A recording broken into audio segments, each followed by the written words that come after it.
Hey guys, I want to do something a little different today. This is a video that covers the new set that we just got out this week. The new set, of course, is called Phyrexia, All Will Be One. It's launched this week, and I wanted to do a video on what I think are the top 15 wishlist cards that you can find in this set. Now, wishlist cards, of course, is exactly what it sounds like. These are the top cards that I think that I would like on my wish list. I really want these cards, right? I think they're great. I think you can build a deck around a lot of these cards. That being said, let's get into it. There's a lot of cards here to cover and not too much time, so let's get into it. The first one that I want to cover here is a great card here, Ovica Enigma Goliath. It's going to be a good one, I think. It says here, when you cast a spell or a support card, create X goblin tokens. Those creatures gain the Phyrexian subtype. Those creatures gain haste. And here's the thing, X is half of the card's mana value rounded down. So basically, whenever you cast a spell or a support card, you just take the mana cost for that card, divide it by 2, round it down, and you get to put that many goblin tokens down on the board under your control. This is going to be one of those cards that if you can put it in a deck that just fosters a lot of spells or supports just being played every single turn, you're going to be able to make a giant goblin. And this is going to be probably the base of some of these most unstoppable decks when you think about it, because this is going to have a deck that you're going to be able to put down a ton of goblins, and they're going to have haste, right? So that means you'll be able to attack the first time that you put them down, and you'll be able to end some games right there just at the snap of your fingers. So kind of a cool card here. I think this is going to be a really good one. Here's another one I like. This one is uncommon. Against all odds, you may exile target creature you control. If you do, return it to the battlefield under your control with its reinforcements. That's the important part of this card, and I like that because you can use this with a variety of cards, right? What I would probably do is click into the search and just search the keywords when this creature enters the battlefield. And basically any creature that has an ability that will trigger when it enters the battlefield, that's a prime target that you can use this card for, right? There's some really good ones. So Soul of Emancipation is one just off the top of my head. That's a card that you can exile an opponent creature as soon as you put that card down right into play. You can use this card here against all odds to remove Soul of Emancipation from the board and then put it right back down.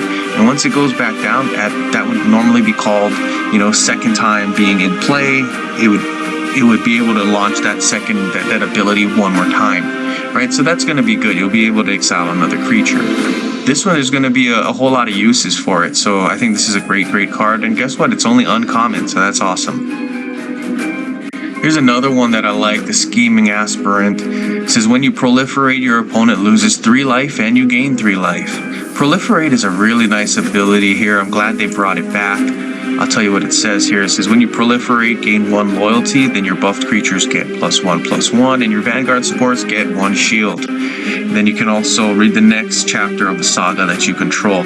That's going to be really important, right? Because for proliferate, it's one of those that if you can use it multiple times a turn, it just becomes really almost unstoppable, right? You can buff your creatures, you can give yourself loyalty, you can help your Vanguard cards to gain shields really quickly. So that's one of those that I like to use. As long as you can use it, just do as much as you can with it, right? Because it's great. Here, one thing with this is proliferate. If you can get it to be where you can proliferate many times a turn, maybe in an infinite loop, that would be good. This could be the Sealer card, right? That does all the damage for you.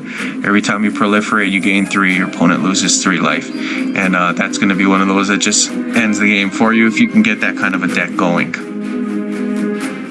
All right, here's another one. I like this one, the Phyrexian Swarm Lord. This one, it says at the beginning of your turn, create X Phyrexian Might tokens. Those cards gain trample. X is the number of opposing supports named Phyrexian Toxin, including their reinforcements. Alright, so here's a new thing with this different set that we got here, Phyrexian Toxins. Phyrexian Toxins are supports that you can create under your opponent's control. And when they're reinforced 20 times or more, your opponent loses the game. So it really helps to be able to get creatures down that can have a lot of these toxin tokens being made for your opponent. And the Phyrexian Might is such a creature. You can see what it does here, right? At the beginning of your turn, you can create X amount of mites, and the might is how many toxins you have. And if you make, say, 3, so this creature, this Phyrexian Might will have 3 reinforcements, then you can have Toxic 3 attached to it. So he'll attack, and then your opponent will get Phyrexian toxins, and it'll be 3, and then you can add more next turn, the turn after that, and it just gets really, really big, as you can see over here. You can try to load up those toxins really, really fast, and once they get to 20, as I said, you win the game. So here's a good card. I see a lot of players gonna be able to use this to make a deck, just surround this card with good cards. Alright, so here's another one that I really, really like. At the beginning of your turn, your other creatures get +3/+3 for each of their reinforcements until the beginning of your next turn.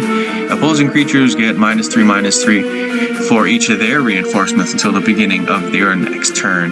This is, of course, the Elish Norn Grand Cenobite. This is a really good card here. I can see players using this with decks that have a lot of like token creatures, like Thopters or whatever.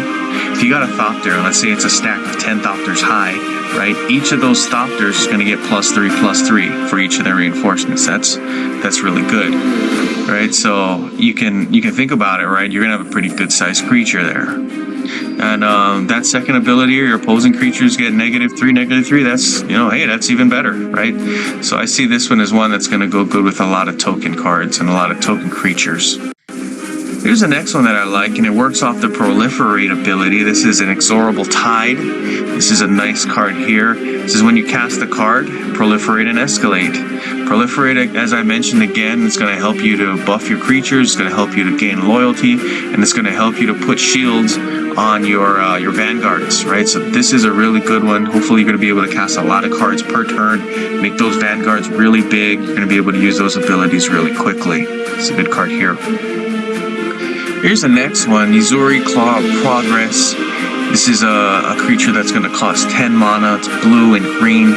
This is when a creature with base power 2 or less enters the battlefield or is reinforced under your control. This creature gains oil counter 1. Alright, so oil counter 1, that's a nice new thing that we're doing this set. Oil counters are counters that don't really have anything that you can use them for just by themselves, but certain cards will have abilities that you can trigger if you have a certain amount of oil counters on them. This is one of them, right? So you can kind of use it with a deck that's going to play a lot of tokens. Every time a token like a Thopter that has a power 1, right, comes into play, enters your battlefield on your side, you're going to get a counter, so one of these oil counters. And at the end of your turn, well, at the beginning of combat, it says you can put a buff on a creature, so that's going to be nice, and the buff is the size of the oil counters that you have. So a good way to play this, of course, is going to probably be focused around using as many oil counters as you can on this guy, and you turning it into a big, strong buff. Alright, so that's cool. I like this one. Here's the next one, Zopamdril, the Hunger Dominus, green card here. I want to just point out that it's got this exclusive little ribbon there. That basically means that you don't have to buy it in the set. You can probably pick it up somewhere else. That's really good. That means this card is even more accessible. Alright, so I encourage people to pick this one up. This is a good one. It says here at the beginning of combat, each person's combat, double the power and toughness of each creature you control. That's really, really good. It's one of those that, hey, that's good by itself. I don't care what the rest says, right? You double the power and toughness of your creatures. That makes them really strong. The rest over here, it says activate 5 green. If this creature doesn't have prevent damage, another target creature that you have, you can take off 2 reinforcements. If you can't take off 2 reinforcements, you can destroy that creature. And it will give this creature card here prevent damage, and that's going to be really good. It's going to help protect this creature. It's got reach, right? So you want to protect them. Alright, let's go to the next one. Here's the next one, Ichor Moon Gauntlet. It's a good one here. It says when you activate a loyalty ability or a vanguard ability, proliferate and escalate. There's that proliferate one, right? We want to use that as many times as we can on a turn. It's going to help you out a lot. It says you got that, and it says if you have 10 or less loyalty, gain an extra swap, which is really good. It says You can cast, which is when you cast a support or a spell card, proliferate and escalate again. Hopefully you're going to be able to cast a lot of spells and a lot of supports on a single turn, and you're going to be able to proliferate a lot. Those proliferates, as I mentioned previously, you know, are really good. Helps you get loyalty, helps you get buffs, helps you get shields for your vanguards. It's one of those that you just got to use as many times as you can. So that's a good one. Here's another one, the Mondrak Glory Dominus. It's another exclusive card you don't have to buy within the set. You can purchase this outside, right? So that's good. So when you create a token card under your control, reinforce it. That's the cool part of this card, right? So if you have, like, I don't know, you're making Thopters, every single time you have a Thopter that comes into play, you'll be able to reinforce it. So it'll be twice as strong. This, of course, also helps you to prevent damage, and you get some Power Stone stuff here as well, so that's great. Alright, continuing on, Mind Splice Apparatus. At the beginning of your turn, this support gains oil counter 3, then reduce the cost of each spell in your hand by X until the end of turn. X is the support oil counter value here. So you're going to be able to load up some oil counters on this, and then you're going to be able to put X mana on each spell, so that's going to be good. X, of course, is the amount of oil counters that you have. Yeah, so that one is a good one. Okay, here's another one, Graz the Unstoppable Juggernaut. Alright, so the big part here is this first part. It says at the beginning of combat on your turn, your other creatures gain the Juggernaut subtype until the beginning of your next turn. The base power and toughness of your other creatures becomes 5/3. Now, as I mentioned with some of these tokens, right? Like you go with Thopters, right? If you put a stack of 10 Thopters down, each of those Thopters will be 5/3 in power and toughness, right? So instead of being a stack of 10 where you got, like, it's basically 10/10, this will be, every single Thopter will be 5/3. So that's basically going to have, you know, that big effect, that exponentially big effect. It'll be a 50/30 creature instead of a 10/10, right? So that's good right there. Here's the next one, Rhea Ivor, Bane of Bladehold. It's a good one right here, guys. It says when this creature attacks, your other creatures get +1/+0 for each of their reinforcements, right? So you want to use it with tokens. That's another good one. The good thing about this is it helps you make tokens here. It says when this creature deals combat damage to your opponent's planeswalker, create X Phyrexian Might tokens, right? So basically X is how many ever damage you do, right? How many are points. So let's say this is a 3, you'll be able to make 3 Phyrexian Might tokens. That's going to help you because this first ability here, right, they're going to get +1/+0 every time. What you're going to want to do with this deck is build this power up as high as it can go, and then you're going to be able to do a lot of damage. This one's a good one. Definitely going to be able to make entire decks around that guy. Here's the next one, Glisa the Sun Slayer. It's a nice one here. It says when this creature deals combat damage to your opponent's planeswalker, destroy an opposing enchantment card at random. If you can't, draw a card. It gains 4 mana. You lose 2 life. This one is a really good one, guys. I do like this one a lot. You kind of can see why. I would put probably Reach over here on this one and have her kill a lot of creatures. It's good stuff right there. Here's the last one I want to bring up, Thrummingbird. Thrummingbird is a nice one. It says when a creature you control deals combat damage to your opponent's planeswalker, proliferate and escalate again. So that's really good. I like that proliferate ability. It seems like we're going to have a lot of that in this set here. So good stuff. Like I keep mentioning, use that, right? It helps you gain loyalty. It helps you to do some really good things with your vanguards. Just use that to the best of your ability, guys. Alright, hope you liked the video. Like and subscribe, that helps us out a lot. And you know, for the comments, guys, put your top 10, put your top 15. Let us know what you like. Alright, good gaming, guys.